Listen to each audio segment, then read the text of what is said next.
বাংলাদেশ জেলা নামকরণ সিরিজের আজকের জেলাটি নওগাঁ জেলা। আত্রাই নদীর তীরবর্তী অঞ্চলে নদীবন্দর ঘিরে একটি জনপদ গড়ে ওঠে, তা ক্রমে নওগাঁ শহর এবং পরবর্তীতে নওগাঁ জেলায় রূপান্তরিত হয়। নওগাঁ নামকরণ নিয়ে অনেকের অনেক মতবাদ রয়েছে, তবে এই নামের উৎপত্তি কোথা থেকে তা সঠিকভাবে কেউই বলতে পারেনি। নওগাঁ নামটি এসেছে অনেকের মতে ফরাসি শব্দ নও এবং গা শব্দটি থেকে। নও শব্দের অর্থ নতুন এবং গা শব্দের অর্থ গ্রাম, অর্থাৎ এর মানে করলে দাঁড়ায় যে নতুন গ্রাম।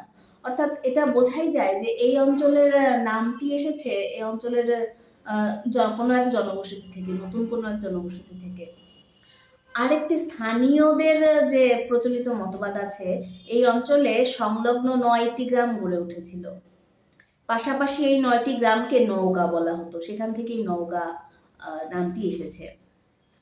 নওগাঁ জেলা বর্তমান তৎকালীন রাজশাহী বৃহত্তর রাজশাহী বিভাগের অন্তর্গত ছিল, রাজশাহী জেলার অন্তর্গত ছিল।